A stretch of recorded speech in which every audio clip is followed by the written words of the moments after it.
Hello everyone, this is doctor Sam. बहुत सारे students जो है वो क्वेश्चन पूछते हैं कि मेडिकल कॉलेज में एडमिशन के लिए कितना एफएसी चाहिए, क्या मुझे एफएसी इम्प्रूव करना चाहिए या नहीं करना चाहिए, मैट्रिक इंक्लूड है या एक्सक्लूड है। आज जो है मैं आप लोग के साथ इस इशू के बारे में बात करूंगा। देखिए जी, एडमिशन के लिए आप लोग को 3 चीज़ें चाहिए। मैट्रिक है आप लोगों का, आप लोग का एफएसी है और एमडीकेट टेस्ट है। तो एफएसी और एमडीकेट टेस्ट जो है वो बहुत इंपॉर्टेंट है। अगर मैट्रिक इंक्लूड है तो उसका 10% होता है उसमें, जबकि 40% आपका एफएसी और एमडीकेट टेस्ट जो है 50% का होता है। अब दूसरा क्वेश्चन जो पूछते हैं बहुत सारे स्टूडेंट कि शैल आई इम्प्रूव माई एफएसी। इस वीडियो में जो है मैं आप लोग को इस बारे में बताऊंगा कि क्या आपको अपना एफएसी जो है इम्प्रूव करना चाहिए या आपको नहीं करना चाहिए। एडमिशन के लिए आप लोगों को गवर्नमेंट कॉलेज जो होते हैं, जो गवर्नमेंट के पैसों से चलते हैं, जिसका फ़ी बहुत कम होता है, उसमें आपको एडमिशन के लिए बहुत ज़्यादा मार्क्स चाहिए। अगर मैट्रिक इंक्लूड है तो ये ऐसा है कि ये डिपेंड करता है पीएमसी के हर एक साल के पॉलिसी के ऊपर कि वो जो है कभी इंक्लूड करते हैं कभी एक्सक्लूड करते हैं। लेकिन अगर आपका मैट्रिक 90% से ज़्यादा है तो बहुत अच्छा है। लेकिन अगर आपके मैट्रिक्स ख़राब भी है, मैट्रिक के मार्क्स ख़राब भी है, तो आपको फ़िक्र करने की कोई ज़रूरत नहीं है, क्योंकि जो असल चीज़ है वो आपका एफएसी है।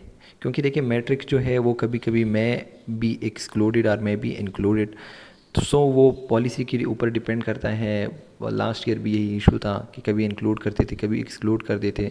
लेकिन मैट्रिक जो वो ओनली एंड ओनली 10% है। उसका इतना इशू नहीं है। अगर आपके मार्क्स ख़राब भी है और आप अभी एफएससी में पढ़ रहे हैं, आपको फ़िक्र करने की कोई ज़रूरत नहीं है, क्योंकि आपके पास अभी भी बहुत ज़्यादा चांस है। क्योंकि योर एफएससी मार्क्स जो है वो आपकी एडमिशन डिसाइड करती है। That is very important. ठीक हो गया। अगर हम सपोज़ करते हैं मैट्रिक इंक्लूड है, तो फिर भी 40% जो है वो आपका एफएससी मार्क्स जो है वो काउंट होते हैं। ठीक हो गया। अच्छा जी, अब एफएससी में आपको कितने मार्क्स चाहिए? तो देखो, एक तो ये बात है ना, एफएससी में आपके मार्क्स जितने ज़्यादा हों, देखिए जी, गवर्नमेंट जो कॉलेजेस होते हैं उसमें बहुत ज़्यादा कंपटीशन होती है, लेकिन कम से कम 88% आपके मार्क्स ज़रूर हों। क्योंकि फिर आपको जो है, अगर 88% से कम हो तो फिर आपको बहुत ज़्यादा मेहनत करनी पड़ती है। ठीक हो गया। आपको एमडीकेट जो होता है, जो टेस्ट होता है, उसमें आपने फिर बहुत ज़्यादा स्कोर करना पड़ता है अगर आपका एफएससी कम है। अगर आपका एफएससी ज़्यादा है तो आपके ऊपर इतना ज़्यादा बर्डन नहीं होता टेस्ट में आप नॉर्मल भी स्कोर करते हैं, आई मीन नॉर्मल 175 170, तो फिर आपका जो है हो जाता है। लेकिन एमडीके टेस्ट में बड़ा डिफ़िकल्ट काम है, तो इसीलिए मैं चाहता हूँ कि आपका एफएससी जो है वो आपको हेल्प करें, ताकि अगर आप एमडीकेट में 170 मार्क्स 175 मार्क्स भी ले लें और आपका एडमिशन हो जाए। लेकिन वो फिर प्रोविंस टू प्रोविंस डिपेंड करता है, वो मैं आप लोगों के साथ आगे जो है डिस्कस करूँगा कि कौन से प्रोविंस में जो है कितना तक हो तो वो बेस्ट है। जो हमारे पास जो टोटल एग्रीगेट है, हम सपोज़ करते हैं आपके पास 100 मार्क्स है, 100 में से अगर 10 मैट्रिक के हो गए, 40 एफएससी के हो गए और 50 जो है, जो बाकी 50% रह गया, वो आपका एमडीकेट है।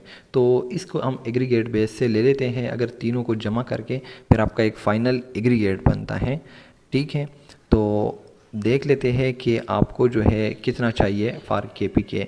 अगर आप केपीके के स्टूडेंट हैं तो कम से कम एग्रीगेट जो है 85 एंड अबाव होनी चाहिए, जिसके लिए आपको मैट्रिक, एफएससी और एमडीकेट के स्कोर अच्छे खासे होने चाहिए। एटलीस्ट केपी से आपको कम से कम 175 या 170 तक हो।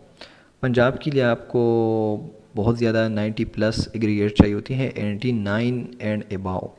जबकि सिंध और बलूचिस्तान में कंपटीशन थोड़ी सी हल्की है। वहाँ पर अगर सिंध में आपको 82 एग्रीगेट या इससे ऊपर भी हो तो आपका एडमिशन हो जाता है।